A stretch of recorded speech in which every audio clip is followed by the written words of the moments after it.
Okay, moving on with our exponent rules. We've talked about negative exponents and we talked about zero exponents. Now we're going to look at two of our rules. We have the product rule and we have the quotient rule. So the product rule says if I have the same base, something like a to the m times a to the n, that I actually keep the base and add the exponents. And we'll talk more about why this works in a little bit. So when we're doing a quotient, if I have the same base, a to the m divided by a to the n, then I subtract the top exponent minus the bottom exponent. Now we mentioned in the last video that anything to the 0 powers 1. So I want to look at an example here. If I have x to the third over x to the third, I know from my algebra that anything divided by itself is equal to 1. But if I use my quotient rule here, my quotient rule says to keep the base and subtract the exponents. So that becomes x to the 3 minus 3, which is x to the 0. So that's two different ways to look at the answer, but both are mathematically sound. So what that means is that these two have to be the same. So anything to the 0 power has to equal 1. All right, so we've got some examples on the second page. So all of these are going to be using our product and quotient rule. So for the first one, I'm going to show you kind of why the product rule works. We know we're supposed to add exponents. If I think about multiplying this out, this is x to the third. It just means x times x times x. I'm multiplying in the middle. And then I have x to the fourth, which is 4x's multiplied together. So if I look at that, what I have is 7x's all multiplied together. So we can see our shortcut would be to keep the base and add the exponents. Now number 2, I've got some coefficients in here. Now it's all multiplication, so what I want to do is I want to do a little bit of reordering. I'm going to pull the numbers, I'm going to pull the coefficients off, put them together, and then I'm going to put my y's together. So 2 times 5 is 10. For my y's, I keep the base and I add the exponents. And I get 10y to the 5th. So I can do the same thing here. This one's a little more complicated. I'm going to pull off my coefficients first. So negative 5 times 4. Then I'm going to put my x's together. X to the negative 5 times x to the third. And then I'm going to put my y's together. Y to the 10th times y to the 7th. All right, so this gives me negative 20. Here I'm supposed to add the exponents, so negative 5 plus 3 is negative 2. So x to the negative 2. Here I add, and I get y to the 17th. Now the problem is we're not supposed to leave negative exponents in our answer. So the only place I see a negative exponent is on the x. So what that means is I'm going to leave the negative 20 and the y's in the top, and I'm going to move the x's to the bottom.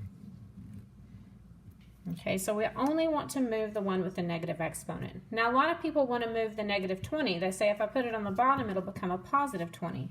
Well, that's not true, because what it actually does is changes the sign on the exponent. So if I put it on the bottom, it would be negative 20 to the negative 1. So I don't want to do that. I want to leave it on the top just as negative 20.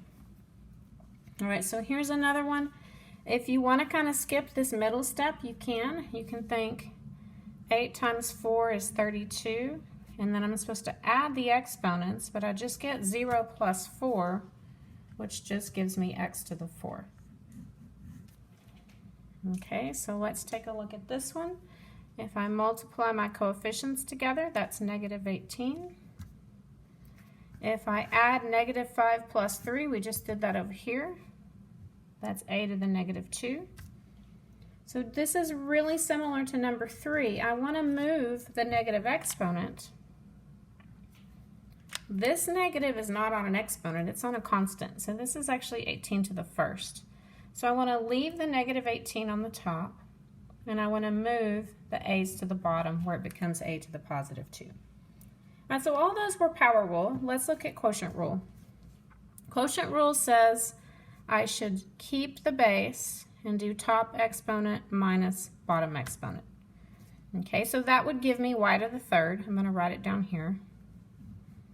You can also think about it this way.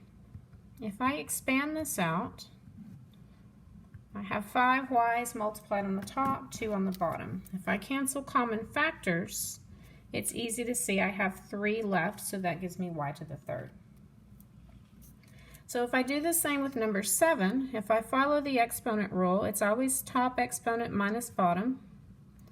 That gives me z to the negative 6, which I know is 1 over z to the positive 6.